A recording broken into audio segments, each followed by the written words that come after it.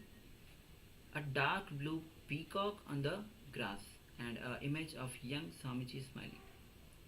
Yes, thank you, Ma. Ma Sia Wu says sunshine. Yes, thank you for sharing, Ma. Ma Laila, a golden light, a pillar. Okay. Yes, thank you, Ma. And Ma Lin Yi Ting shares like rocks, some prickly shapes.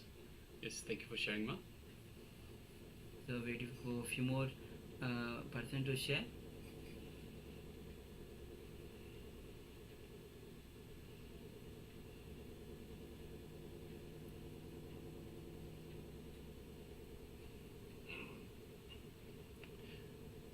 So just before we go forward, is there anyone who has not yet manifested at all any power, so has not had success, any kind of success in the power manifestation? So especially the people that are just with the cameras turned off and are rarely participating, rarely joining in, please let us know if there's anyone who hasn't yet manifested this power or any third eye power. Please let us know. So we have more sharings. Ma Pinglu shares ficus tree, waterfall, valley, a dragon, ravine stream, blue sky and clouds, a tower. Yes, Thank you for sharing, Ma. And my lane shares water, wood house, and an old primitive person. Yes, thank you for sharing, Ma.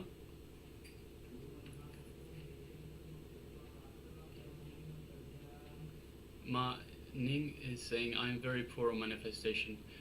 Ma, all manifestation is, we keep saying every day, it's as a result of the oneness connection to Swamiji, and also trust that what you are seeing is being shown to you by Swamiji. So whatever it is that you are seeing, so as long as you drop the self-doubt, drop the logic, and just gently look into the third eye, just have your gaze gently into the third eye as you ask Swamiji to manifest through you, and practice again and again and again. Don't worry about what is being manifested, what you are seeing. Share everything that you are seeing, and I'm sure even a small little bit you'll be able to manifest. So to start off with, you might just get little bits of information that relate somehow to the image that is being displayed, but with practice and of course with trust. So you have to trust that this is directly from the divine that is coming through to you. When you build this trust and you build this through the practice, you build the oneness, the feeling connection to Swamiji and to the Supreme Pontiff of Hinduism, to Paramashiva himself, the divine, then the powers will start manifesting easier and easier. So let us know what you saw. So Okay. Ma Ning shares a book and furniture. Yes, that's fine. Thank you for sharing, Ma. Okay. And Tom Aya is saying me, so Tom Aya, you haven't manifested. Have you taken part in the power manifestations? So asking Tom Aya, have you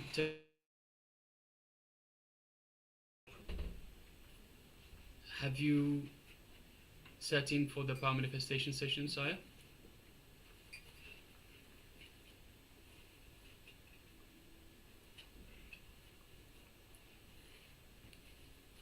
We also have Sharings. sharing from Wu Jiechi. I didn't see any images, but my body felt relaxed. Yes, thank you for sharing, Aya. So sometimes even if you're not able to see, but it reflects, if the oneness grows in you, it will become as a reflection in your body as well. Your body will feel relaxed, and also it is just to add on, it is Swamiji who is manifesting through you. So you don't have to disheartened. You don't have to get disheartened that you are not manifesting. So it is not you who is manifesting, it is Swamiji who is manifesting. So whether it is failure or success, it is Swamiji's. So you don't have to take the load of manifesting.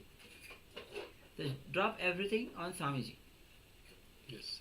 And Tom, can I request, so please come on camera and interact with us, with the class, and with the acharyas, with us, and take part actively in every session, and especially in the power manifestation sessions. But as I said, in all sessions, they're all very important to build this oneness connection to Swamiji, to build the feeling connection, the feeling of oneness with the divine. And it is from the divine, from the space of oneness with the divine, that the power manifestation manifests itself. So you can also drop a message if you want. Okay, so we'll be moving on. So we'll be showing the image which was being projected so that we can start verifying. In a short while, will be so that you can verify the power manifestation. Because this, even though it's not a race that you are doing, I am able to manifest and other people are not able to manifest, or other people are able to manifest and I am not able to manifest. It's not the race. It is working towards the super conscious breakthrough. So each of you have the individual connection to Swamiji, and so it is your connection and trust on deepening your oneness with Swamiji. So it has nothing to do with in comparison to others. So the more and more you manifest the powers, it is a reflection that your oneness is growing, your connection is getting deeper with Swamiji. Yes. So I'd just like to say there is no such thing as didn't manifest. So please understand, anything that you are being shown is a manifestation. It is just a matter of the patterns that we have, the patterns that we have been conditioned through so far in our lives, that are stopping us from trusting and from this feeling connection to the divine. So if the patterns get in the way, if the mind gets in the way, we start having doubt. We start filtering out this power manifestation. So on a cosmic level, on all the different dimensions, the power manifestation has already occurred.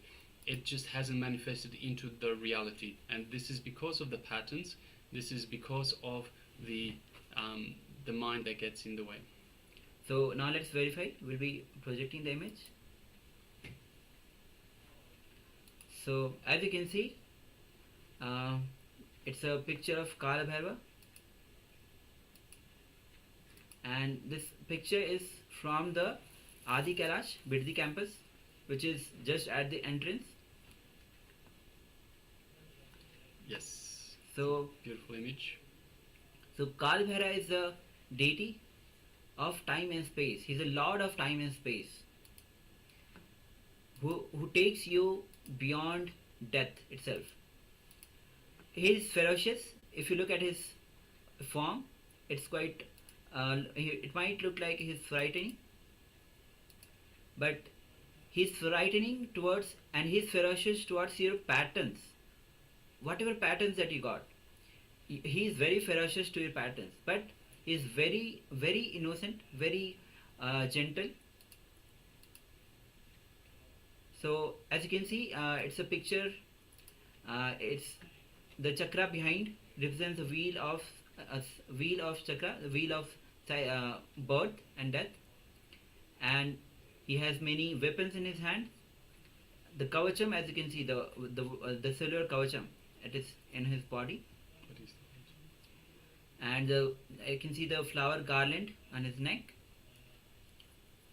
So let's see. All right, so let's have a look. So we had, yes, so starting with Sri Mahasharveshwara, I saw something like a waterfall and something like a railroad track. So I had the chakra behind, the big round wheel at the back, looks sort of like a railroad track. And if you have a look at Kala Bhairava's hair, actually there's flames that come out from the side, so that looks something like a waterfall. So yes, thank you very much for sharing. Aya. Ma Zhang Hui has shared seeds, sunflowers, rivers, someone riding a bicycle. So definitely flowers are there, and the flowers have the seeds, and someone riding a bicycle. So as you can see, the wheel, the chakra itself, represents moving cycle of birth and death. So it can maybe be interpreted as riding a bicycle. It's not exactly that, but yeah, it's a movement, the cycle that goes on.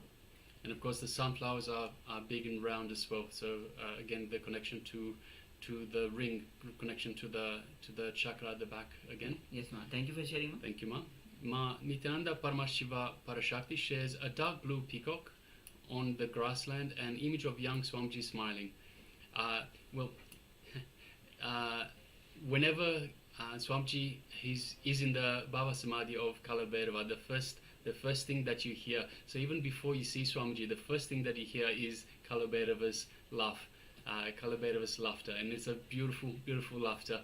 And it's so yeah, Swamiji smiling. You probably connected to Swamiji in the Bhava Samadhi of Kalabhairava. He's always smiling. And the peacock feather, so with the flames around the head of Kalabhairava, it looks a little bit like a peacock feather. So yes, thank you, ma. Thank you for sharing. Nithya has shared sunshine. Yes. So again, there's the disc shape. So you've got the chakra at the back, the disc shape, which is similar to the sun, and also you've got the once again the flames around Kalabhairava's head that is similar to the sun. So yes, thank you very much for sharing, ma. So Ma Laila has shared a golden light, a pillar. So as you can see at the back, the Kalbhaira shines, and mostly Kalbhaira, whenever it's represented, it is at the back of Kalabhaira. There is always a golden light that is depicted in any picture that you see of Kalabhaira. So you might have picked up from there. A pillar. So as you can see, the Trishul, it has a rod which at the end as trident is there. So that can be interpreted as a pillar. Yes, Ma Lin Yi Ting, like rocks, some prickly shapes. So if once again, if you have a look at all the weapons, if you have a look at the hair of Kalabhairava, it's very prickly, and there are lots of different weapons that Kalabhairava has in his 6 hands. So that can be interpreted as the rocks. Ma Pinglu shares a fishes, tree, waterfall, valley, a dragon, ravine stream, blue sky, cloud, and a tower. Okay, so as you can see, just at the right side there is a small plant. So you might have interpreted that as a tree because it's bigger than the normal plant itself. Thank you for sharing, ma.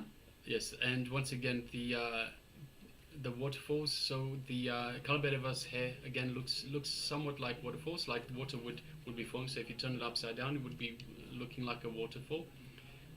And you also have a dragon. So with Kalabhairava, with the teeth sticking out the way it is, can be interpreted as a dragon. So yes, thank you very much for sharing, Ma Pinglu. Ma Elaine says water, wood house, and an old primitive people. So Kalabhairava is an ever-present being. So you can have a look, like the connection there, all this as in timeless, and of course he's the Lord of time itself. And once again water, so in reference to the hair, so upside down it would look like waterfall. Maning shares book and furniture. So at the back, if you can look, there's this room. So that definitely has a book and furnitures are there. So you might have seen that. Thank you for sharing, ma. Yes.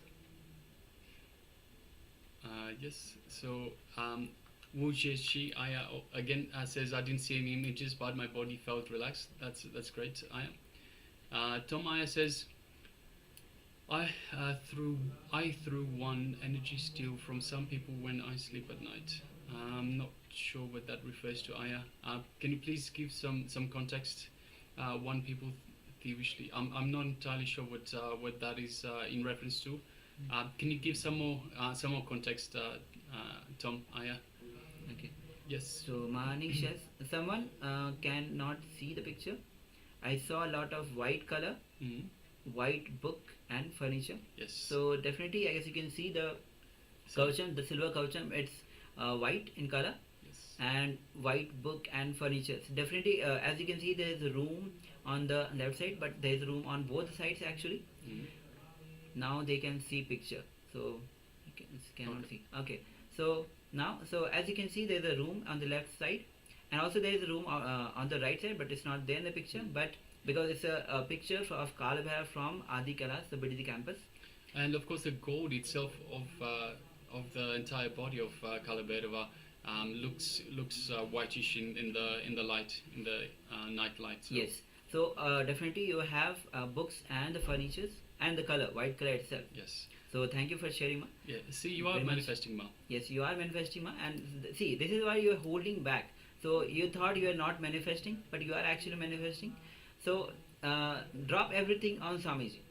So when you resist that you are manifesting, resistance comes. You think whether I am manifesting or I am not manifesting.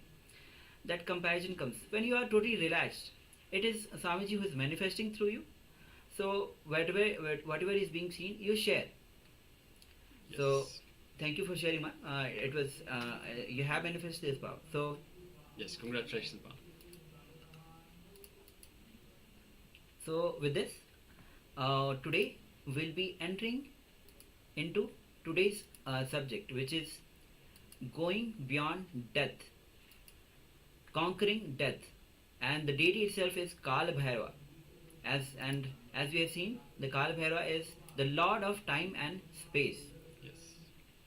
who is ferocious with all your patterns, so that he just removes all the patterns from you and takes you beyond the time and space where he resides. Swami says he's very innocent, but at the same time very, very ferocious with your patterns. Yes. So now we'll be entering into the session itself, where Swamiji will be guiding us through the introduction of Nithyananda Spurana program. So this is the program that Swamiji first, when he started his public life, whatever he offered to people as a form of Nithyananda Spurana program, he started offering to the people. Yes. So the Nithyananda Spurana program is intricately connected to the understanding of the 7 layers of the body. So we have, for every being, every human being has these 7 layers of the body, and each one represents a different energy body within us. So each layer corresponds to a specific aspect of our existence and consciousness. Now, so just a brief about all the 7 layers. We will be going much more detail about each of the types of layers throughout this whole day. We'll be getting into cleansing, how to cleanse. We'll be entering into the kriyas, but just to have a brief about what are these the layers. So first is physical body, which you can see, the physical body made up of the food that we eat. The pranic body. Second is the pranic body. This layer is relates to the pranic, the life force energy, which is called prana, and the desires. Third is the mental body. So this layer actually encompasses through our thoughts and the inner dialogues that we carry inside. Fourth is the emotional body. So we store all the emotion and the pains in this layer. This is the emotional body that we, fourth is the emotional layer. Fifth is the deep sleep layer. So in this layer, it relates to the rest and rejuvenation. In this layer, the deep sleep layer, when you are not, eye consciousness is also not there, even the thought is not there. Now fifth is thoughtless awareness layer. When one experiences a state of pure awareness without thoughts, so you experience a thoughtless awareness, where awareness is there but thoughts are not there. And the seventh is the super conscious layer, which is the most innermost layer, which represents the ultimate consciousness and oneness with the existence. And all these 7 layers of body reside in each of us. So now we'll be entering into a video where Swamiji himself will be guiding us on what is Nithyananda's Purna program and what exactly is Nithyananda's Purna. Nithyananda's Purna means experiencing the ultimate bliss within you. So let's come to the space of listening. He is taking us beautifully, step by step, to the deeper and deeper sources. I can use even the other word, forces, which are inside us, which can either lead us to joy or pain. It can lead us to anguish or non-anguish. He's leading us, Patanjali is leading us at 5 major modifications of the mind. Subtler and subtler is describing one by one. The purpose of the description is how to use this modification to lead us to joy, to lead us to bliss. I can say it can lead only to joy, then bliss suddenly happens. He is beautifully guiding us step by step. First, he described right knowledge. Second, wrong knowledge. Third, the beautiful vikalpa, imagination. Now fourth, he is talking about sleep. Step by step, he is leading us. The right knowledge, then wrong knowledge, then imagination. Deeper than imagination, there is something. That is what is sleep. This is also a modification which can lead to pain or anguish, pain or joy. Sleep. If you understand the word sleep in an ordinary way, what you understand as sleep, we can ask, how can that lead to pain? Sleep always leads only to peace. How can that lead to pain? So, sleep word should not be understood as we understand in a very normal way. Let's see what Patanjali has to say about sleep. Let us understand what Patanjali has about sleep. Abhava pratyaya lambana vrittir nidraha. Abhava pratyaya alambana vriddhi nidraha.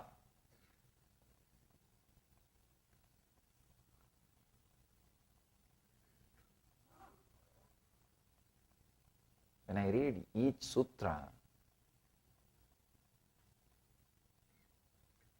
so much of appreciation and respect for Patanjali comes.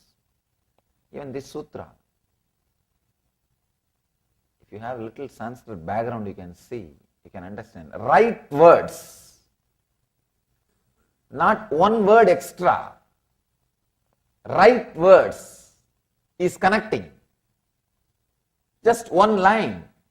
He has described different dimensions of sleep. Let me give you the translation. The subtle state where thoughts are not visualized is sleep or nidra.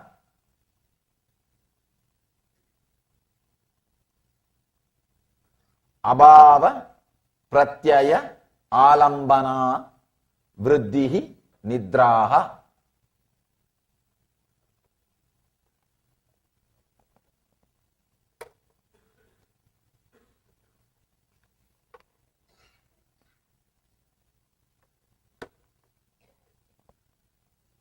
The subtle state where thoughts are not visualized is sleep or nidra. The moment I translate, I can very clearly feel I am able to translate only one dimension of that sutra. That sutra can be translated from different dimensions. Here I have a beautiful book by a research scholar, Salvatore. He has beautifully created a book giving 12 different translations. I wanted to give a credit for his great work. 12 different translations. When I see all the 12 different translations, I can say very clearly, each one of them are approaching Patanjali from different level of consciousness and different angle. I'll try to give you the deeper truths, what Patanjali is trying to express, what Patanjali wants to say about sleep. One important thing,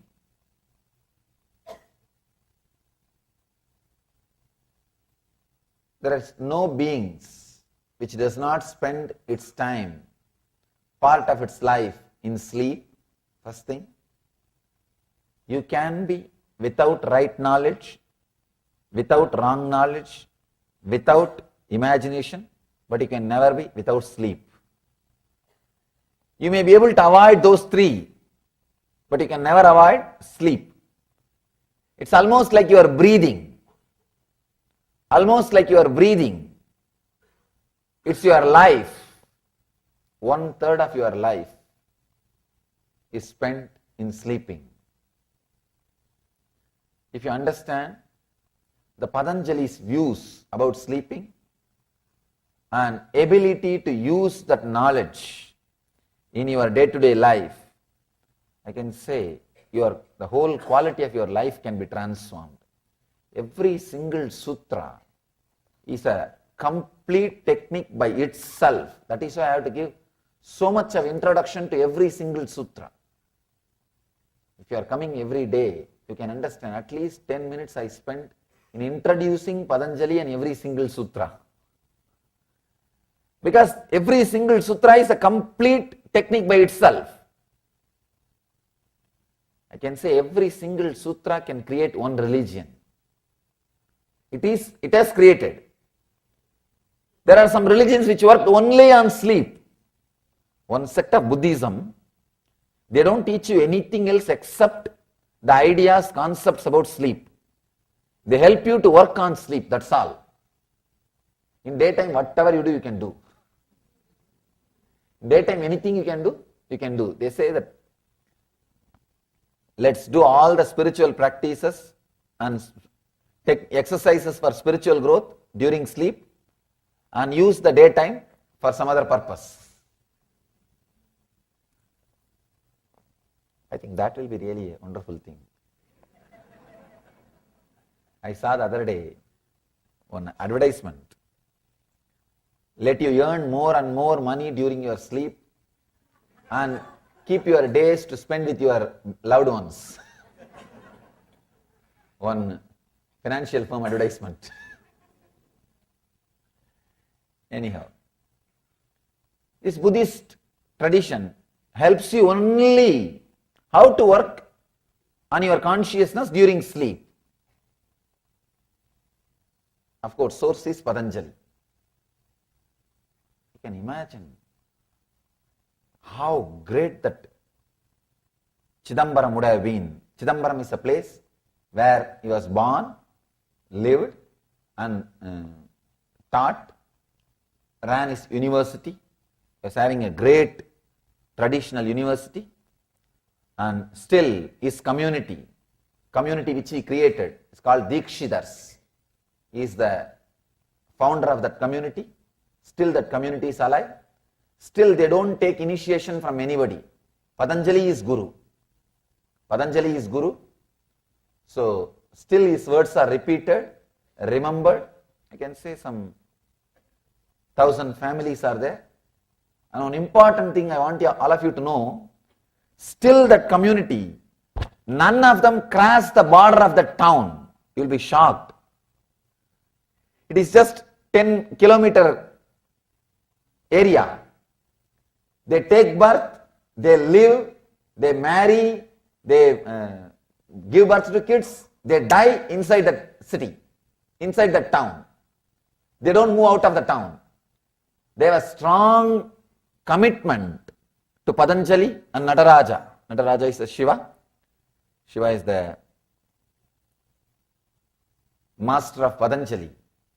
Patanjali became enlightened through the Shiva's darshan.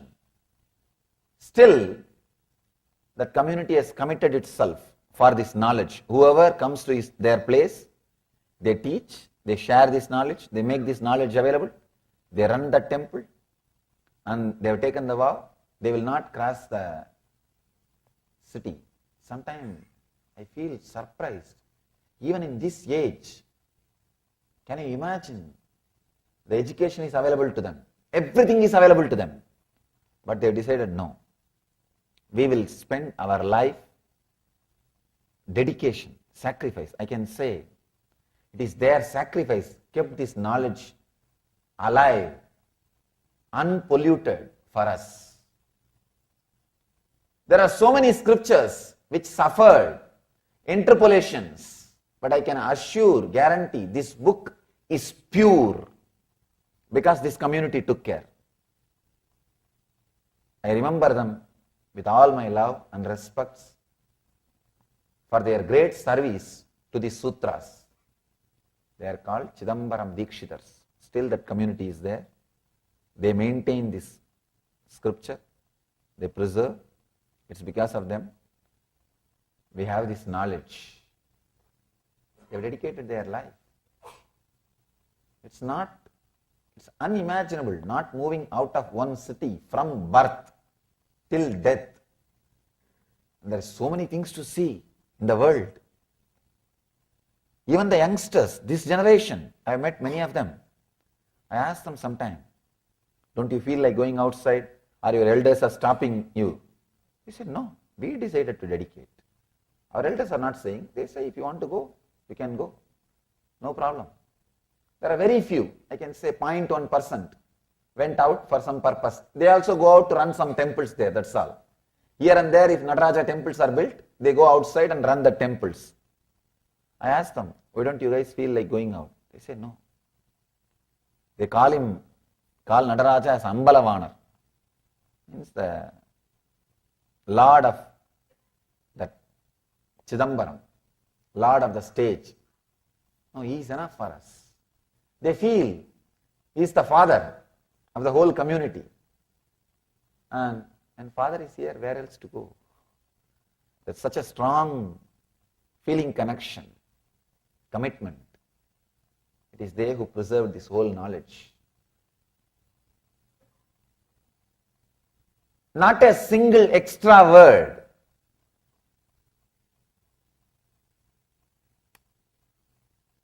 Apava, pratyaya, alambana, vriddhir, nidraha.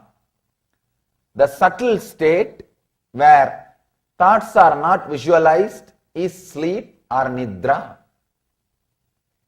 He is not only talking about the sleep which you experience in the night. You lie down, there is no dream, there is no thought. Early morning you wake up, you know only that sleep. We remember only about that sleep. He is not talking only about that sleep.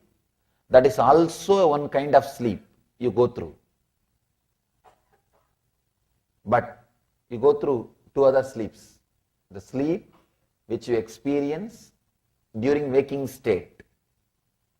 The sleep which you experience during dream state. The sleep which you experience during deep sleep state. 3 sleep. Waking sleep, dream sleep, sleep.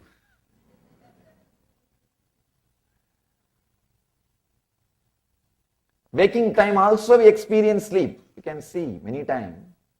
You would have started the car, driven to office, half an hour drive. When you park your car in the office and get out of the car, only then suddenly you will remember you drove for half an hour. Half an hour you drove. You turned right, left, stopped in a signal, gave a break for a cop. You did so many things. You did so many things. But you don't remember. Means sleeping during daytime. It's not only, see, I'm not talking about the people who have disorders, who sleepwalkers. I'm saying whole humanity is sleepwalking. Except a man who is awakened, who is enlightened, the whole humanity is sleepwalking. Sometimes my disciples find that people who are living around me, they find that clear difference. They will not be able to cope up with my clarity. They will not be able to cope up with my awareness. I tell them this. They can't grasp. Sometimes I struggle with them. Then suddenly I remember this sutra. Till you are enlightened, no other way. You will have part of your waking state sleeping. You will have part of your waking state sleeping. No other way. Absent-mindedness is one side effect or byproduct of this, what Patanjali calls as Nidra. Being absent-minded. Please understand. Not being alive in the state in which you are is what I call sleep. Not being available or not being alive in the state which you are. Otherwise, all problems you face, you have solution. There is no problem which can't be solved. Please understand. I am very clear when I say this. I really mean this. There is no problem which can't be solved. All problems can be completely solved. The only one thing, you need to be available. You need to be available there. All problems are created when you are not available. When you are not available, you mess up the whole thing.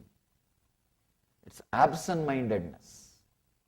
Absent-mindedness, I can say it is very superficial word. Even that can't be the right description.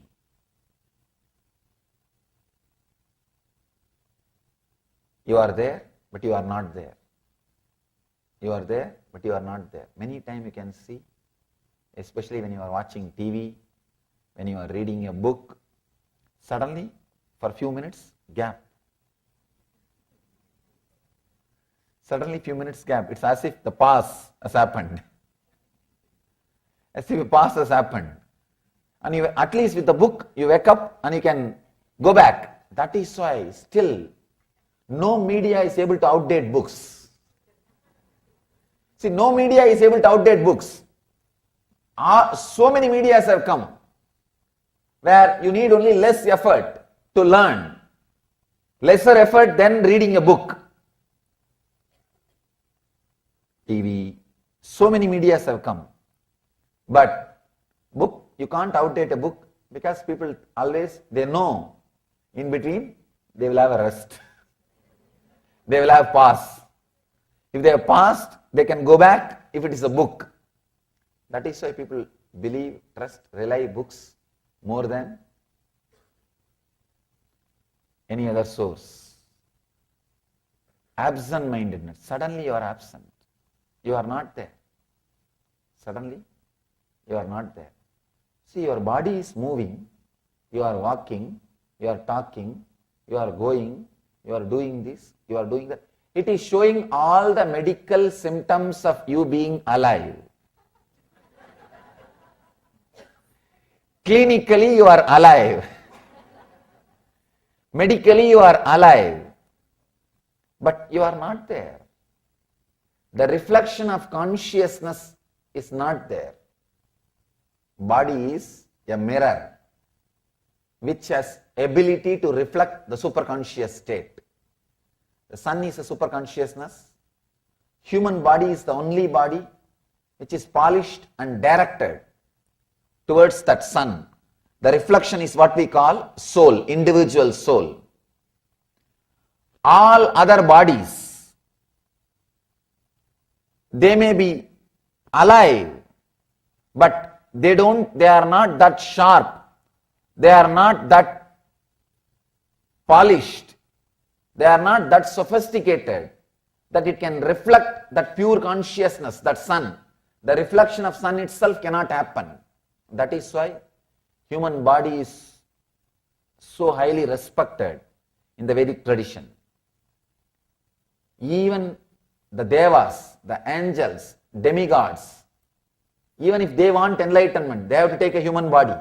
Please understand, you are in a blessed zone because the possibility is there for you. If somebody dies after having human body without becoming enlightened, that is the ultimate stupidity he can do. Sorry for the strong word. I am not saying, Shankara says.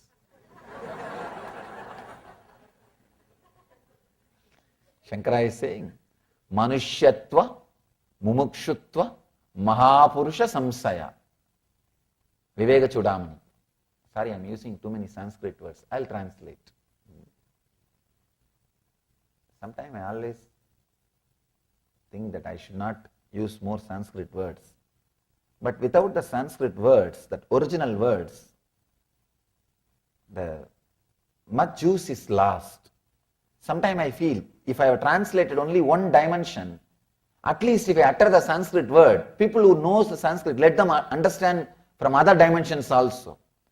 That is, actually, if I just speak in English without giving that original words, I may not express all the dimensions expressed by that word.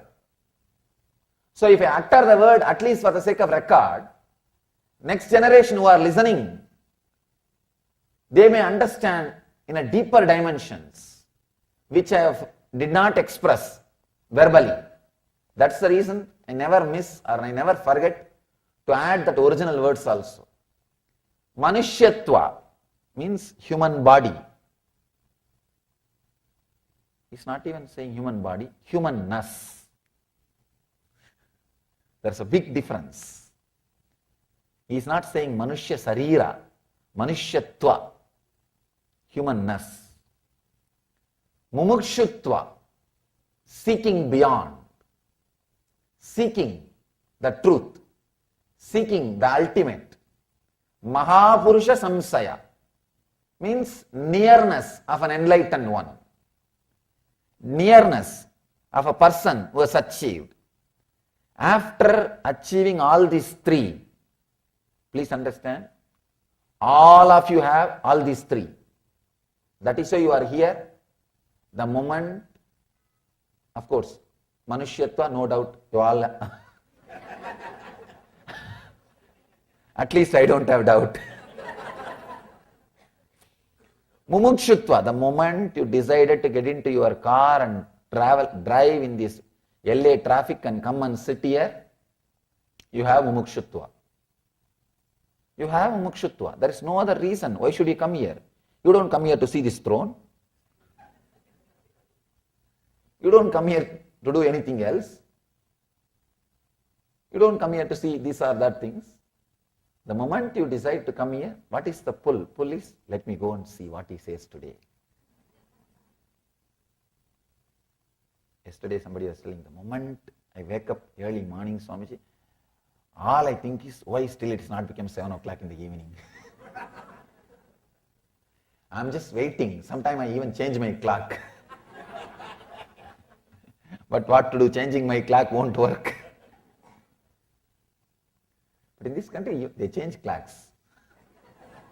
First time I was surprised when I said that, when I heard 1 hour, move it this side. I said, how can time move? Because in India, we never heard this concept of time moving. And still I have a problem when I travel from zone to zone inside this country. Because in India, from Kashmir to Kanyakumari, same time. From Calcutta to Allahabad, same time.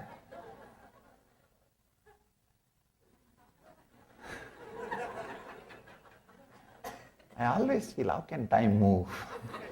Anyhow, at least time zone also we can understand. But suddenly 1 hour move this side. Anyhow, it's okay.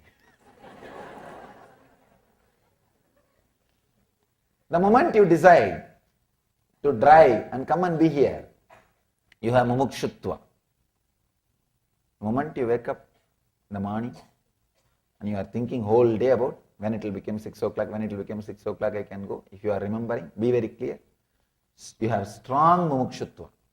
Nothing else is needed. Mahapurusha samsaya. You have the nearness of an enlightened one. Beautifully Shankara says, after all these three, if you waste the time, it's a utter stupidity.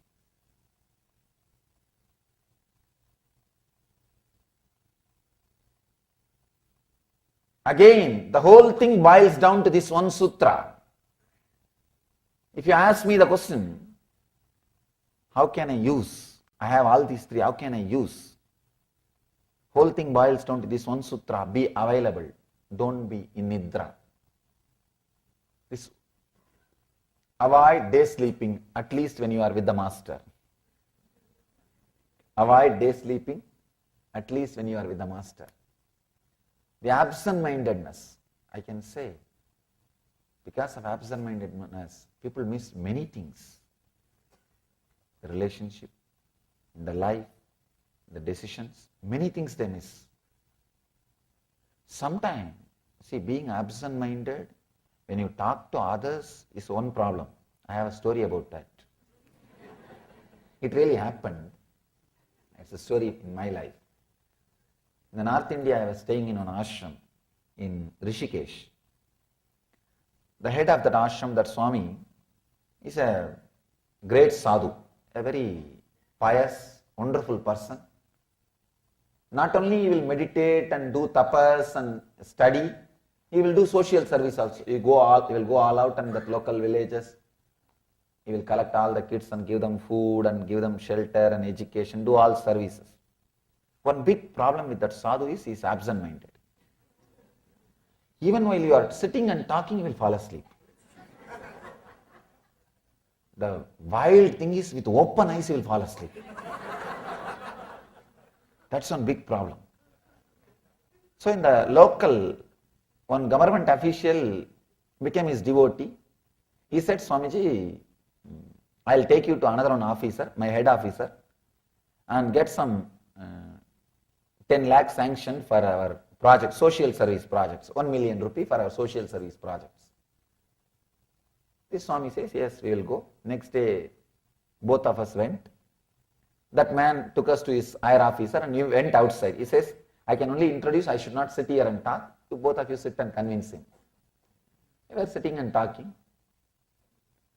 That guy started saying what all service you are doing, and he started suddenly bargaining. Means, I will not give 1 million rupee. I cannot give 1 million rupee. I cannot give 10 lakh rupee. I can give only 5 lakh. Then I started bargaining and I started telling this we are doing, that we are doing. This Swami doesn't take anything. It is not going to his Swami and all. It is not going to him and all those things. And he was sitting. Suddenly I saw he slept. He's missing. With open eyes. I cannot wake him up in front of the officer. So somehow I managed, talking. Completed the bargain around 8 lakh. The Swami could have kept quiet. He woke up. He started telling, we cannot accept below 6 lakh. You should give at least 6 lakh. Just now the officer said, I will give you 8 lakh. Suddenly he wakes up and starts shouting in a high pitch. Big problem is, when you wake up, you just wanted to show that you are awake. You don't want them to think that you are asleep all this time. You just wanted to do something to prove that your identity, you are available. This guy suddenly woke up and started shouting, no, at least 6 lakh you should give. You cannot stop with 5 lakh. The officer got completely confused. What happened just now? I agreed for 8 lakh. It's absent-mindedness. Big problem. Absent-mindedness during talking with others or your activity, you will lose outer world. Absent-mindedness during your inner planning, inner visualization, inner thinking, understand, that is the worst part. You will suddenly miss some links. You will be thinking, I should start seeking sincerely, I should read this book. Suddenly there will be pause. And after a few minutes, I think I should watch TV. Time is going. I did not go to this show. I should go for that show. I should do that. Suddenly, there is a big pause. The thing which was happening inside you is missing. Please understand. The absent-mindedness which happens internally, I can say that is the worst thing.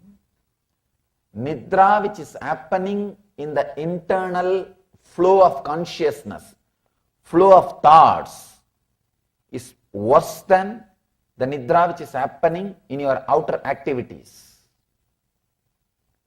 Absent-mindedness in the outer world, you may have only one or two problems outside. I have a story about that. I'll read it out.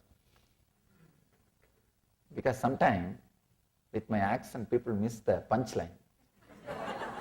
The big problem is when they miss the punchline, they ask the next person. It looks very foolish. Then I have to elaborate on a joke. If a joke has to be elaborated, that is the worst joke. The joke needs to be elaborated.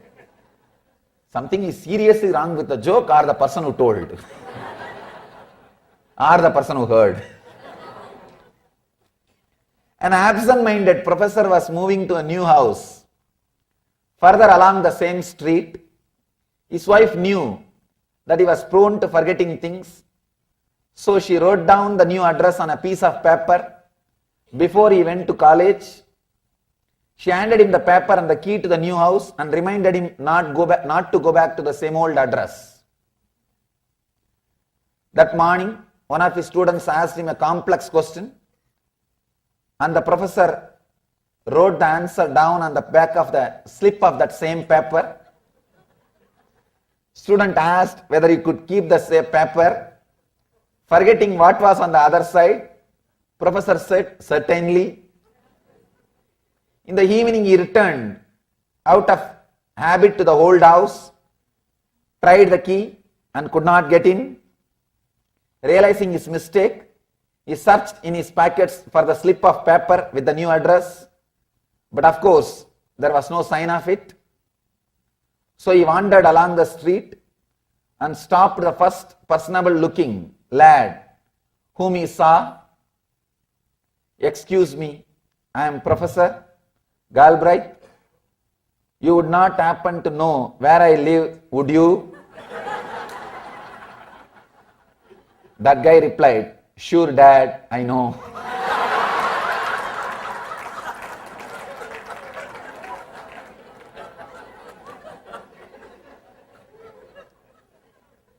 Understand? This is too much. This is too much. Absent-mindedness in the outer world. Even with that, you lose only things of the outer world. Look inside, the serious problem, absent-mindedness in the inner world. See, forgetting to take your hat back, forgetting to take your glasses back, these are all just simple mistakes. You lose only simple things. But forgetting to keep the seeking, forgetting to keep the things which you really need in your life, that is where you lose too many big things. In the mind, many times, I have seen, whenever I come, a big group gathers and they are all inspired terribly about the seeking. And they pick up all DVDs, all books, all cassettes. It will be lying down in the cupboard till I come back again.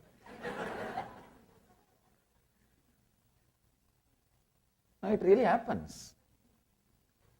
It's like people prepare for, when they read some books about exercise, or when they see some show in the TV, or when doctor says you have to exercise, they go to the shop and buy all kinds of instruments and all kinds of books, and it is lying down in the garage for next 2 years. Till they see the doctor again, until the doctor says you have to exercise.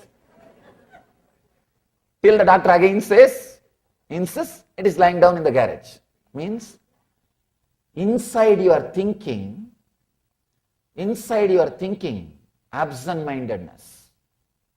Please understand. Whenever I put a fire inside you, you decide, yes. I think from today, I am going to leave what Swamiji says. I think I wasted too much of time. You create all kinds of vows, all kinds of ideas, all kinds of thoughts. By the time you reach your house, that mental setup slowly, it's not there. The break. Inside your thinking system, you slept. The absent-mindedness. That nidra has happened in your energy flow, in your thought flow. See, just the sleep which you go through in the night time is no way going to lead you to anguish, pain. I can say it's a power, it's energy. You go back to the state, you go back to the source from which you created this body. See, this body was created when your mother was fast asleep. That is why still in India there is a tradition. Pregnant lady, if she is sleeping, she will not be disturbed. They won't disturb her during sleeping. They say that Brahma is creating the body. Brahma is creating the body, let her sleep. They say she should sleep. When she is fast asleep, the energy which is there inside her womb, in that womb you are created. The creation happens in that womb. Every night you go back to that same energy. See, all your bed, pillow, everything is trying to create the same energy, same space, same mood of the womb. You can see even the sleeping posture, how you sleep. The same posture, how a baby is in the womb. Just go back to that same posture, you will fall asleep within few seconds. All the bed, everything is trying to recreate the same ambience, same experience which you had in the womb. You go back to the same energy and recreate your body and come back to live. That sleep, no way it will lead you to pain or anguish. But the sleep which you experience during the thought flow or the action flow, during the thought flow or the action flow. See, if you experience the sleep during the action flow, you will miss things of the outer world. If you experience the sleep during the thought flow, you will miss too many things of the inner world. You can see very clearly. How many times you take how many vows? What happens to all that? What happens to all that? After all, your mind, you took the vow. The other day somebody came and told me, Swamiji, in last 2 months, 20 times I quit smoking. Means what? 19 times you started again. What happens to your vows? What happens to your integrity? It is not that you want to break it. If you want to break it, it's perfectly all right. You have freedom. It's your choice. But something else is happening. Understand? Something else is happening. The sleep, a kind of a sleep is happening in your thought flow itself. In your very thought flow, sleep is happening.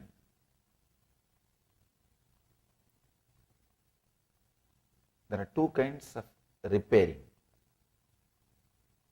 See, every night when you fall asleep, so many repair work will happen inside your system. It gets rejuvenated. It gets rejuvenated. That's one kind of repairing. The other kind of repairing, it has to be done only when you are awake.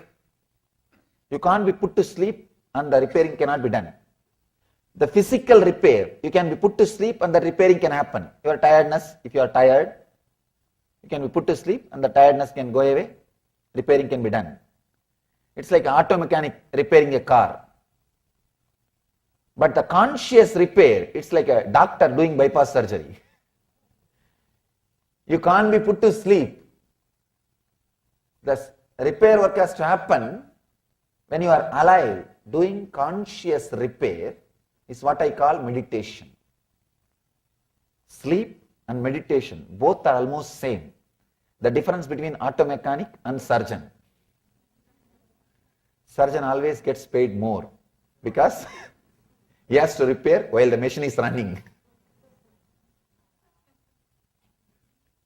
You need to understand, you need to repair while inner chattering is happening.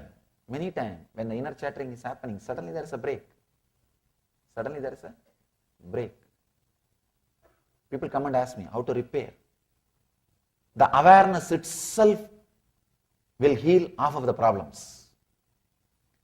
One big problem, one big important thing you need to know, the moment you know you are sleeping, you will be out of sleep. The moment you know you are sleeping, you will be out of sleep.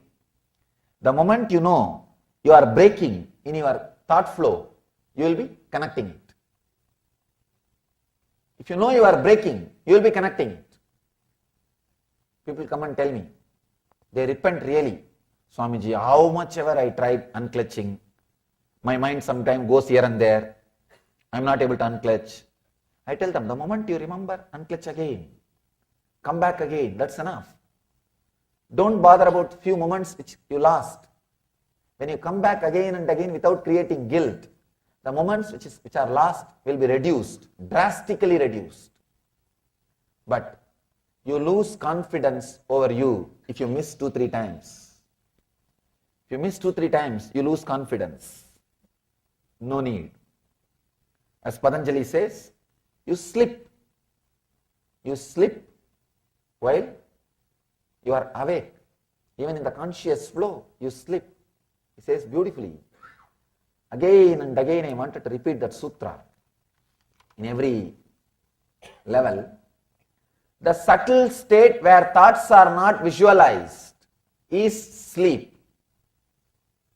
It not only happens during the sleep, it happens during waking sleep also.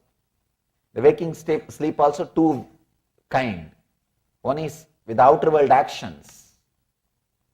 Another one is the inner world thought flow. Be aware of different kind of sleep, that's enough. Then you can start being awake. You can start being alive.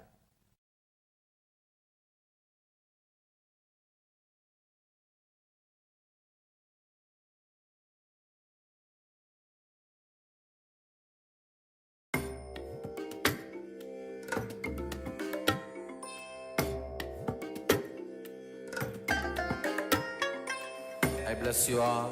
Let you all open all your 3 eyes and manifest the powers of Mahasada Om Nithyananda Paramashivoham Om Nithyananda Paramashivoham Om Nithyananda Paramashivoham Om Nithyananda Paramashivoham Om Nithyananda Paramashivoham Om Nithyananda Paramashivoham Paramashivoham. Om. Yes, so what a wonderful video. Swamiji talks about being aware. Swamiji describes a lot about how stories were absent. When you are absent in the sleep, you start daydreaming. So that is why bringing awareness heals so much. And Swamiji talks about Patanjali. He talks about his birthplace, Chidambaram, and the community Dikshita still lives there, who doesn't have stepped out of their community itself. So what a wonderful way to start for the session itself. So that is why entering into the session, it is really important to understand who is Patanjali. Swami says again and again, he was first introduced to on public stage to speak with Patanjali Yoga Sutra. So now we'll be entering into the introduction to Nithyananda's Spurana program itself. So let's get ready. Please come to the space of listening.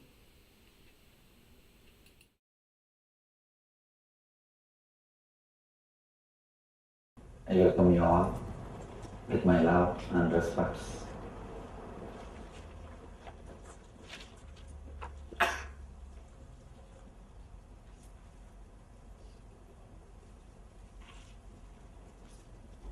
In Los Angeles,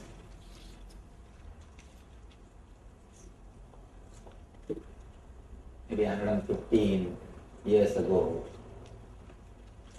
Vivekananda was asked by a young American lady, what is life? Vivekananda says, come with me, I'll teach you. Come with me to India.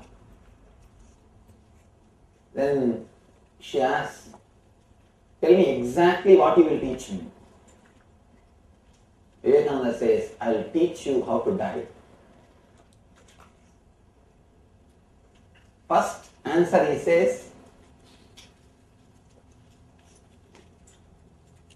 the question itself, the question is about life. But the answer is, I'll teach you how to die. Vivekananda explains, knowing how to die is the first lesson every living being has to learn. Next thing, if you know the secret of death, the very quality of your life will be different. The very quality of your life, your understanding about the life, your thinking about the life, the whole thing will be transformed. Please do not think like death is one more incident in your life.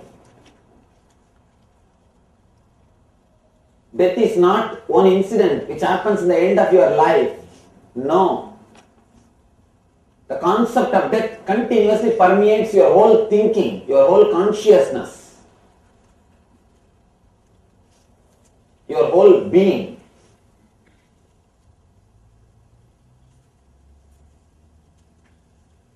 When the idea about death is clear,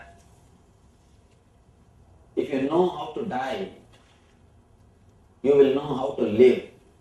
Living and leaving, both are two sides of the same coin.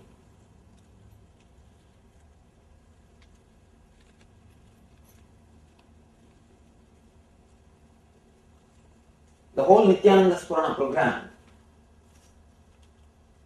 is about living and living. By giving the solid experience, the conscious experience about death,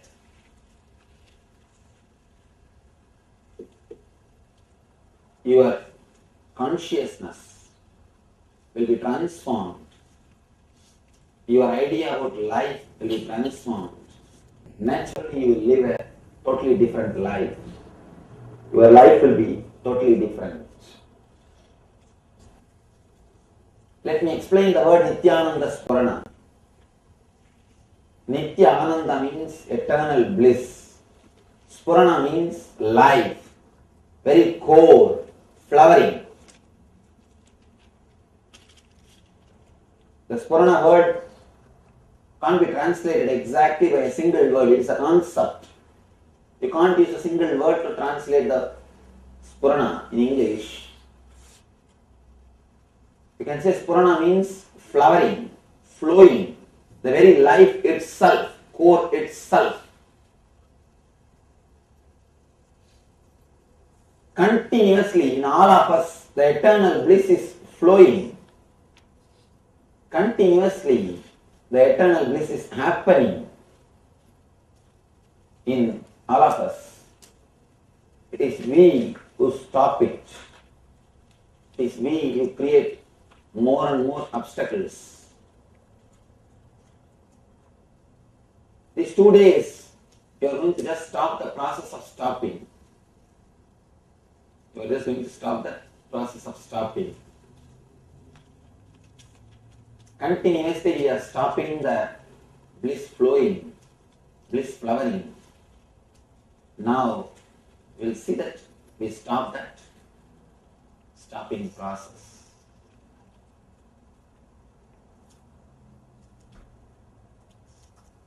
Before entering into the session, into the class, I want to take an oath. Whatever I am going to speak is truth. It's nothing but truth. You may be thinking, why should I take the oath? Usually, you don't listen to anybody. Please be very clear. We never listen. Even if you sit out of politeness, you do not allow the words to penetrate you and transform you. First thing, we may be sitting here and we will not. You can say, continuously you will be arguing with yourself. You will be arguing with whatever is expressed. If at all you manage to be a little relaxed, if at all you convince yourself to believe, even then you will not allow these words to penetrate you. You will just sit. The words will pass you. That's all. You never allow these words to penetrate you. Whenever somebody says something, if it suits with your understanding, your logic, you take those words. If it goes beyond your logic, you start suspecting, maybe he is saying all these things for his own vested interests. We never believe anything. We never trust anything. We never allow any words to penetrate. Whenever you enter into a conversation, you always have a shield. You always have a shield. You protect yourself continuously. Even when you are sitting and talking with somebody, you don't listen. You are continuously preparing your answer. You let him talk so that he will let you talk. That's all. You let him talk so that he will let you talk. The conversation never happens in our life. He just speaks. When he speaks, you are preparing, you are replying. The moment he stops, you start. And never the conversation happens. It is just each one trying to, it's almost like a fight. You may not be loud, you may not be indecent, but internally it is always fight. We never listen, we forgot listening. We do not know how to listen. Here, I request you to listen. That's the reason I take the oath. I am taking the oath. Whatever I am speaking is truth. Sometimes you need to express the truth as it is. Please understand. Truth, when it is expressed as it is dangerous for your life. Because your life is vested on lies. Your life is built on lies. Your life is built on false insurances. I always tell people, all life insurance is death insurance. Be very clear. Who will get, what is life insurance?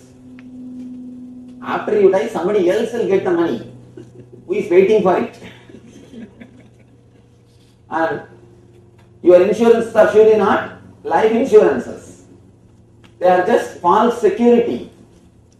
What can you do? Whatever insurance you may have, can it postpone your death in a single day? Or can it transform the quality of your death? No. Whatever we know as life, it is built on lies. All our vested interests, all our inspiration sources, you see, the inspiration source decides the direction of your life. But our very inspiration source, the very root of our inspiration is a lie. From lie, asatya or mithya. Then how can you expect the life to go in the path of truth? Life to lead you to the truth. Here, I am trying to express the truth as it is. Naturally, it will hurt. It will hurt all your vested interests. There is a beautiful Zen story. Master is like a rotating, dynamic diamond. We are also diamond, but covered with little carbon, little mud. When the diamond which is covered with a mud, uncut diamond, if it goes near the master, automatically it will be cut and polished. But in the process, you need to lose the carbon. You need to lose unnecessary things which is covered on you. So whatever lie covered on your being, covering the diamond, naturally it will disappear. It has to be taken away. Only then you can shine. That's why the Buddhists they say, Manipatmeham. In the lotus heart, the jewel resides. When a truth is uttered or understood, it completely transforms whatever lies you are carrying, whatever amount of carbon you collected, whatever unnecessary things you accumulated, all those things will drop. Sometimes it hurts, sometimes truth hurts. Here, we are going to work with the truth. We are going to inquire into the truth. That's a beautiful line, sutra, with which Brahma Sutra starts. Atato Brahma Jinyasat. Let us inquire into the truth. Let us inquire into the reality. Let us inquire into the Brahman. Brahman means truth, reality. Now, we have decided, let us inquire into the truth. It means what? We will have the courage to work with the truth. We will have the intensity to go behind it. One more thing, truth is so dangerous. Please be very clear. The moment you understand, it transforms your life, even if you don't want. So anybody who is afraid of transformation, still you have time. Because it will start haunting you. It will start straight away working on you. The ultimate truth never waits. The moment you understand, it starts working on you. The moment you understand, the process starts. Here, we are going to work on the ultimate truth.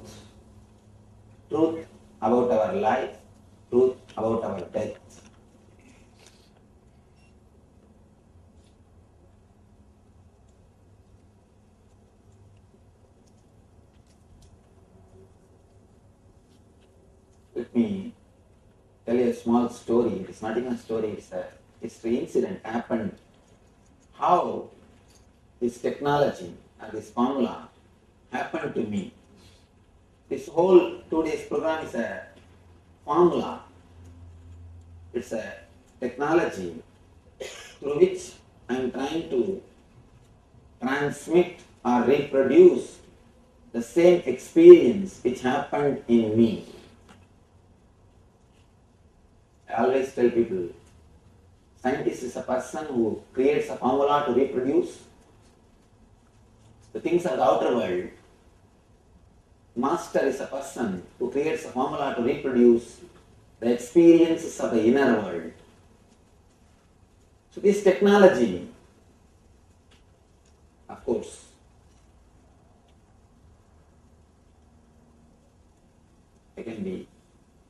I'm happy, I can be a little proud. This works, the technology works. At least 1 million people have took these meditations.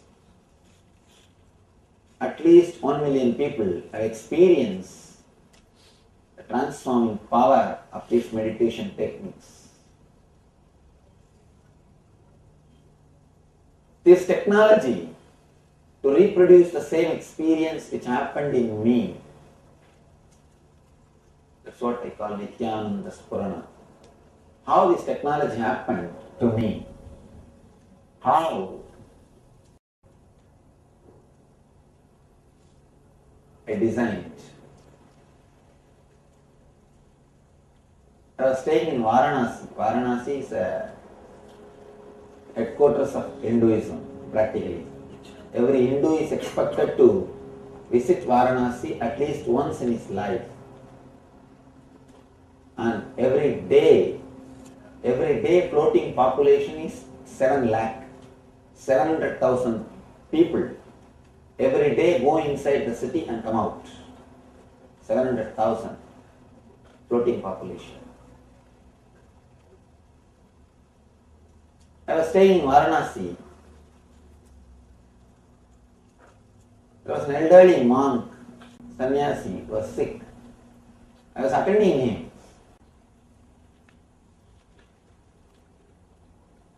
Elderly monk was sick. I was taking care of him. In North India, still the tradition is there, respecting sannyasis and all those things. In North India, the tradition of giving food continuously, all those great things are. In North India, the whole tradition is alive. Somehow I don't know what happened to South. Anyhow, North, the whole thing is alive. I was taking care of him. That time, I can say unfortunately, I had to see one person dying in the ICU. I was in the ICU, intensive care unit. At the time I was not enlightened, but I could see how that soul is leaving the body. That suffering, that struggle I was able to see. First, the tremendous pain, the whole being was filled with pain, tremendous pain. It's like if you cut half an inch your finger, how much of pain you feel. This being is cut 6 feet long, completely the being and the body is disconnected. The tremendous pain, I could feel very clearly what is happening there. Not only the pain, after a few moments, I saw suddenly the being fell into the coma, unconsciousness. Actually, coma is automatic painkiller mechanism. If the pain becomes too much, unbearable, automatically you fall in coma, so that your being is, at least your being doesn't feel the pain. Being has fallen into coma, unconscious state. The moment being fell into the unconscious state, the worst thing, his whole samskaras, the engraved memories opened. as long as you are conscious, you can balance your mind and live. The moment you fall into the dream state, what happens? Simply those thoughts comes up and your dream is not under your control anymore. You are not the leader in your dream. Simply a dog chases you in the dream, or elephant chases you, or a snake is trying to attack you. You don't dream, but you are not the master. Whatever you suppressed, whether your fear or anger or desires, it just comes up and it is moving this side and that side. Your dreams are not under your control. The frequency of thoughts is more than the frequency of your consciousness. The number of thoughts is too much. So naturally, your dreams are not under your control. Of course, if at all our dreams are under our control, what types of dream always you will have? We know. Of course, the dreams are not under our control. Same way, the moment the being slips into the unconsciousness, the thoughts which is happening in your inner space is completely out of control. It's like inside this room, 10 people are standing and kicking one football. One football from this side to that side and this corner to that corner, if it is kicked, how the football suffers. Same way, I saw very clearly the being suffering. One side all the desires are kicking that football. The other side all the guilt. On the third side, all the pain memories. The fourth side, all the pleasure memories are pulling. The football is just pull and push, kick this side and that side. And I could see the being suffering in that intense burning. That is what we call hell. Actually, hell is not geographical, it is psychological. Hell is not geographical. Be very clear. Hell is psychological. You don't go to hell, you carry your hell.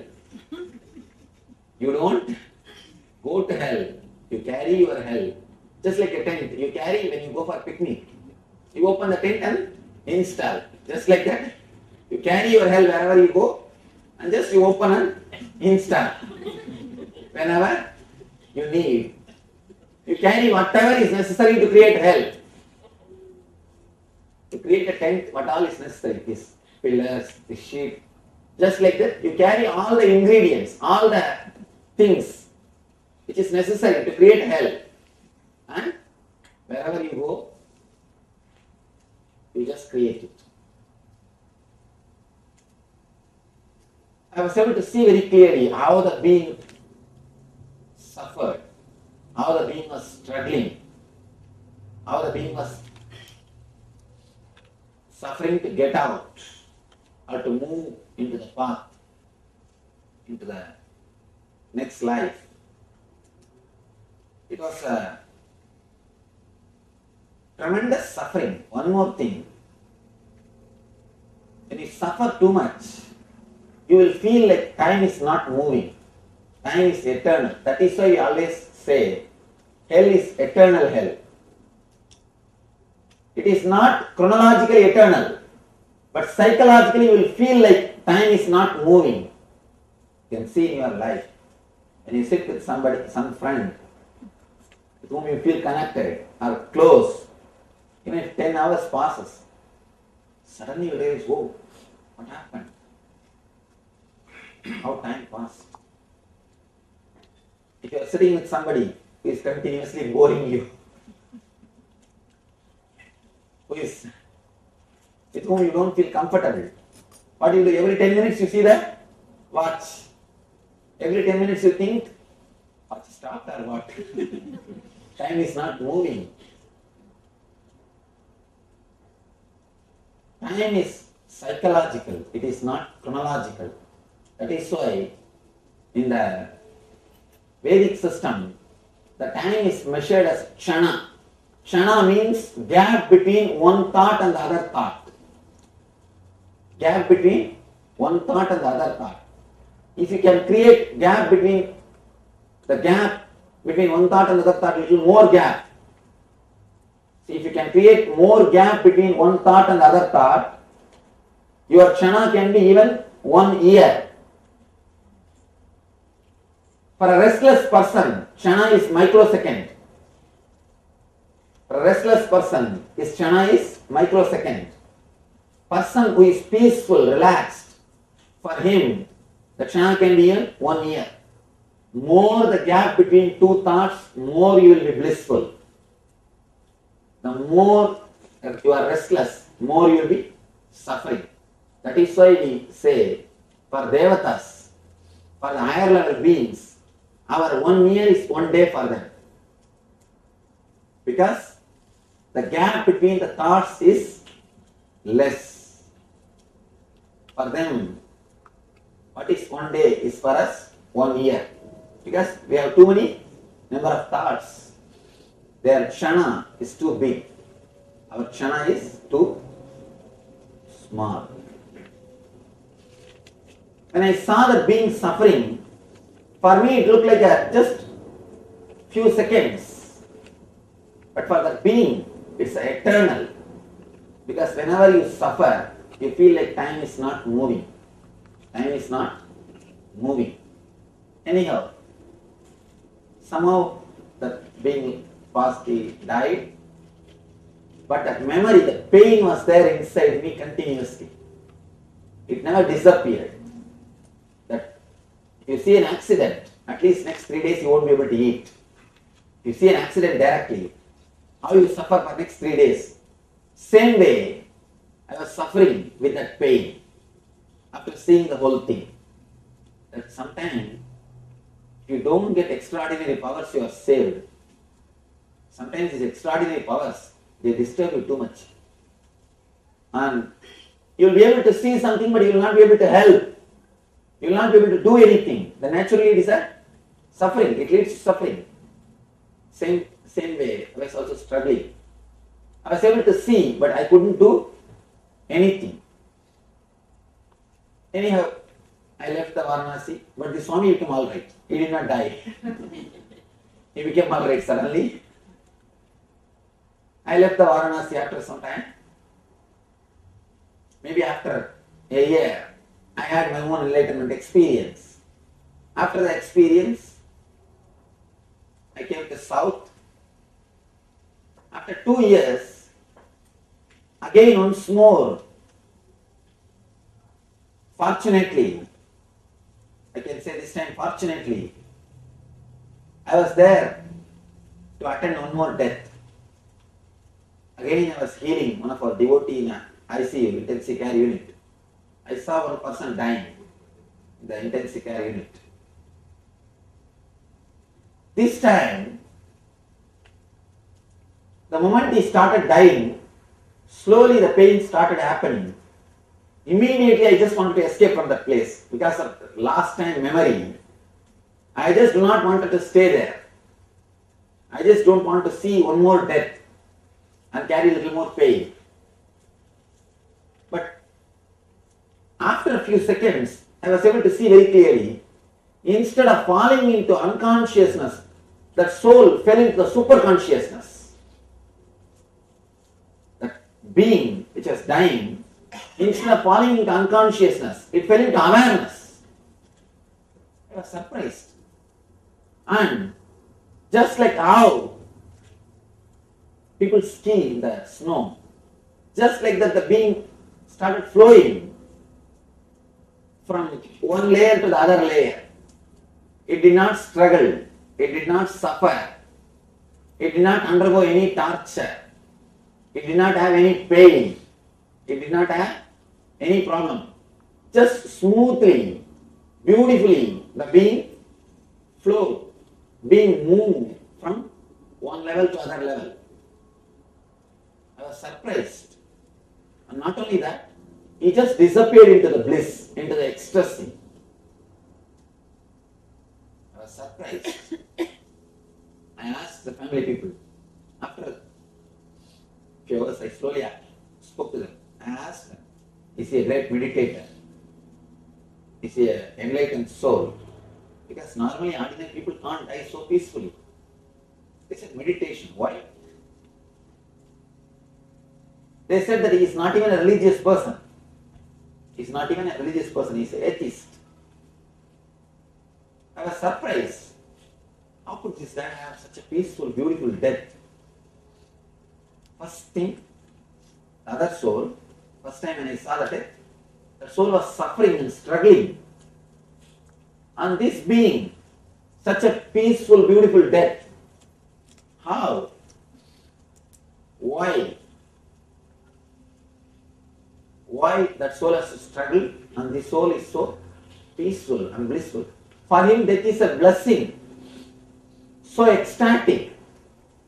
Why should this soul be so blissful? And why should that being suffer, struggle so much? I was just surprised. I was shocked. I started contemplating. I started thinking. How? Why one soul should suffer, the other person, other being should peacefully pass away? After the contemplation or a deep meditation, the knowledge which descended on me, or knowledge which happened to me, or the technology which happened to me is this whole NSP. The Nithyananda Spurana is the knowledge or the formula which happened to me after the deep meditation of these two deaths. After the deep contemplation, this technology happened. The suffering is mainly caused by the samskaras, engraved memories, which takes over your being the moment you fall into unconsciousness. What happens in the dream state, the same thing happens in a wild way, in a much more intense way when you pass away. This technology will help you to remove the unnecessary samskaras which is engraved in your layers. You have 7 layers in you, 7 part of your being. Physical layer is the body which you are using now, and the pranic layer is all the prana flow of the prana. Prana is not exactly air. The word air cannot be the right word for prana. Prana is the energy which goes inside through air. Air is like a vehicle. Prana is the stuff which comes inside the vehicle. Prana is a parcel which is brought by the vehicle called air. Prana is a subtle air energy. Pranic body is the air circulation or the prana circulation which is happening inside you. The third, mental body. Mental body is the inner chattering which continuously happens in you. The fourth is etheric body. All your collected emotions is called etheric body.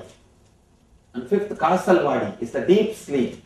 The deep sleep, what state you fall, that's called causal body. And cosmic body is all your joyful memories. The nirvanic body is your pure consciousness. 7 layers you have. In all these 7 layers, so many unnecessary engraved memories, samskaras are inscribed. Only these samskaras continuously create more and more and more trouble for you. They continuously create more and more misunderstanding. They continuously create more and more trouble. This technology will help you to get those engraved memories out, to make your inner space pure, to make your inner space clean. As of now, it's like your inner space is completely occupied with all your furnitures. You sleep outside the house. You put all the furnitures inside and you are sleeping outside. Now here I am trying to remove few unnecessary furnitures so that you will have a place to sleep inside the house. This whole 2 days program is a technique or technology to remove the unnecessary engraved memories from your inner space, so that when you live, you can live blissfully. When you live, you can live peacefully. Person who doesn't have engrams or the samskaras, for him, death is liberation and celebration.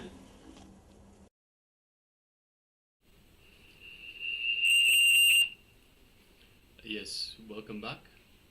So that was a wonderful video by the Supreme Pontiff of Hinduism, an introduction to the Nithya Spurana program. So Swamiji has beautifully taken us through a brief overview of the 7 body layers that we have. As well, Swamiji told us a beautiful story from Vivekananda, where a young lady asked him how to live, and he said, in order to live, to show you how to live, you first must know how to die. And then of course Swamiji also told us about 2 different times when he saw a person when death happened in his own presence. So the first time before he was enlightened, the second time after he was enlightened. So the first time before he was enlightened, he could see the pain that the person was going through. So going through at death, going through all the different body layers one by one, all the samskaras, all the patterns that are stuck. So we've been talking about patterns these last few days. So all these patterns that are stuck in our different bodies, in our different body layers, we have to go through as we in the process of death. So, and all of these, Swamiji tells us that in the death process, it's like 1,000 scorpions biting you at the same time. Yes. So Swamiji has designed this Nithyananda Spurana program to reproduce the experience what Swamiji had into all of us. And Nithyananda Spurana itself is, Nithya means eternal, Spurana means flowering. So throughout the day, as Swamiji said, there are 7 layers of body. We'll be going through various techniques. First detoxification, then awakening and relaxing into that itself.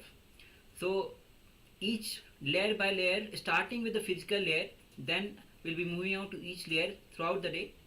And so do not miss the whole day of sessions. If you are missing any of the session, you'll be missing working on one of the layers. So Swamiji says at last, he'll be all these engrams which rules you, he'll be working on that. And Nithyananda Spurana program, which actually initially when Swamiji started, was a 2-day program, which Swamiji has compressed now, and it is offered now to all of us. So we are fortunate enough that all of us are receiving this Nithyananda Spurana in this one day. Each layer by layer will be going through, starting with the physical layer. So we'll be now entering into a detox process.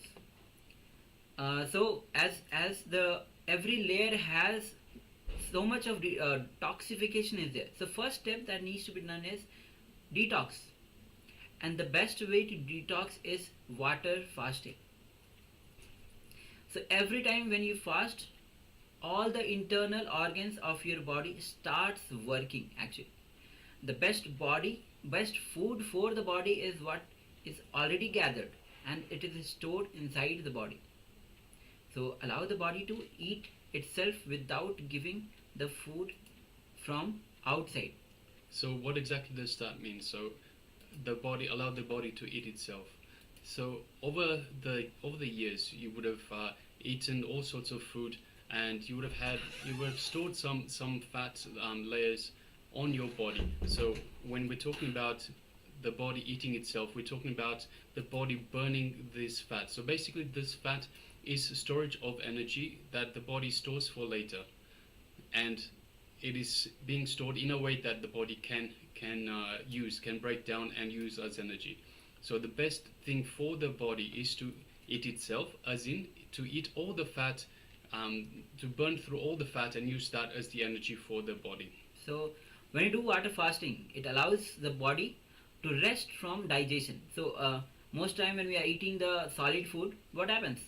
Continuously the digestion is happening.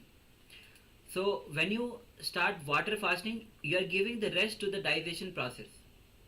So that is the time when the internal organs start rejuvenating itself. And you can, in this way, you enable the focus on detoxifying and healing itself. So when the digestion process is resting, that it's healed itself. And also it eliminates the toxins and the undigested food that has gathered inside us, inside the system. So that is the small description of detoxification.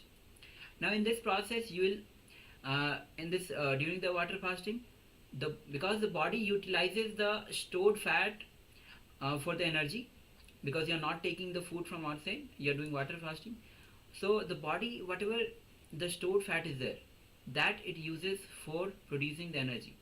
That itself leads to the weight loss. So if you have done the water fasting, you will know that body that it produces whatever the fat is there, that it uses that to produce the energy, and that results in actually weight loss. So I must ask a few of the participants if you have any of you have experience of water fasting. You can give a hand raise, thumbs up. Okay, Nithyananda Paramashivoham Parashakti has said no. Ivo, Elio has said she gives a thumbs up. She has done. I think that's Senior Rosenthal. Yeah. Okay. Xia Wu has said no. So Lopo, you asking in terms of weight loss. This is one way that you can lose weight. So try the water fasting. It promotes, because you're not eating anything external. As we've said, you're not eating anything external, and you're taking the water. So you're taking the water because you need the water to keep yourself hydrated, and also for the detoxification. But because you're not having any extra food input, then you're having a weight loss as well. So this is one way to lose weight. Yes. So to get a little more detail about into this, we'll be sharing a little more about this. So how? So when you there's a time in your life when your senses will not be active. So this is the time sometimes happens, especially in the old age, when the senses will not be active. So when you do water fasting, now itself declare your conscious sovereignty over your senses. And even when they are not active, when they are not alive, and when they are not excited, when they are not functioning, you will remain alive, active, powerful.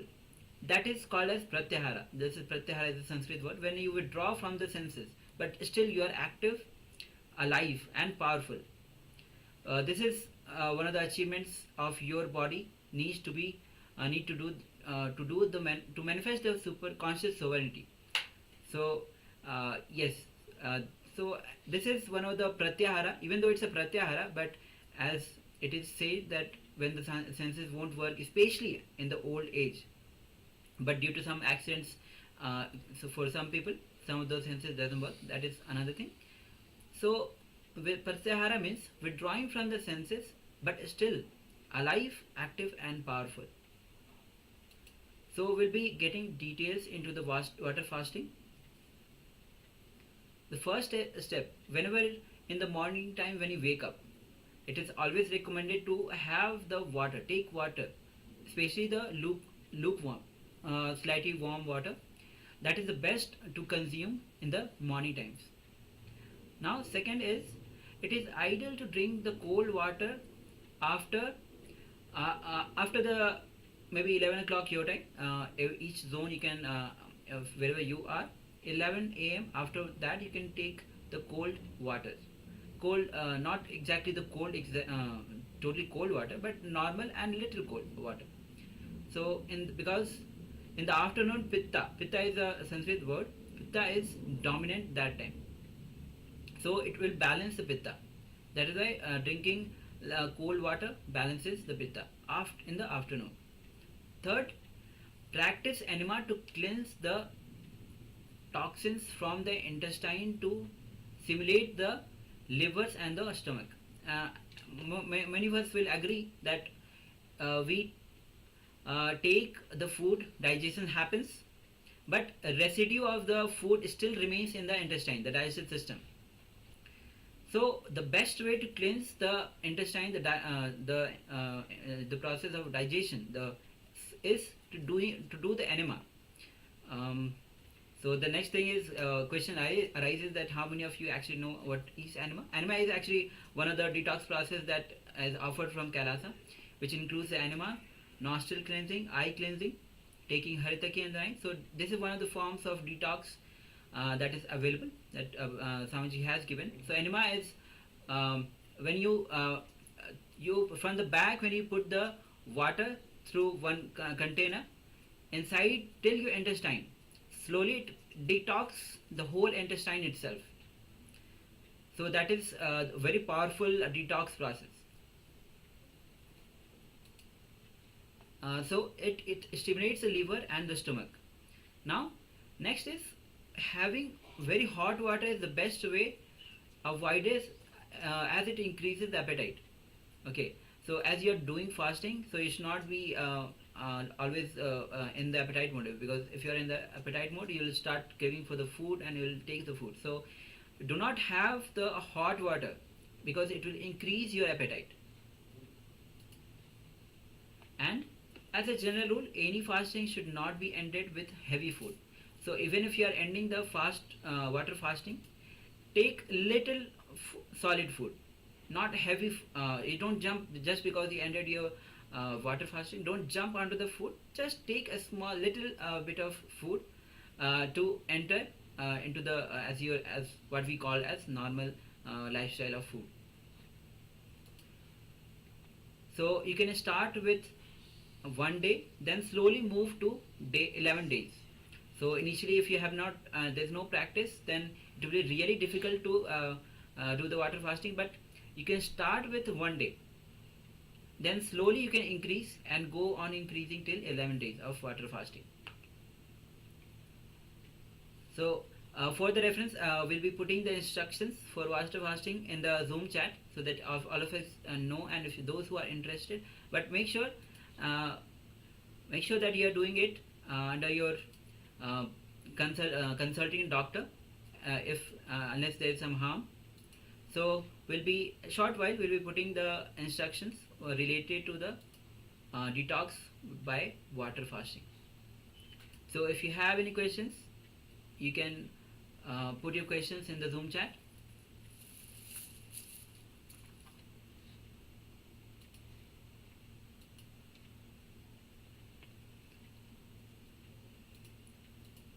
So if you don't have any questions, we'll be moving on to the next session, which is going to be the power manifestation session.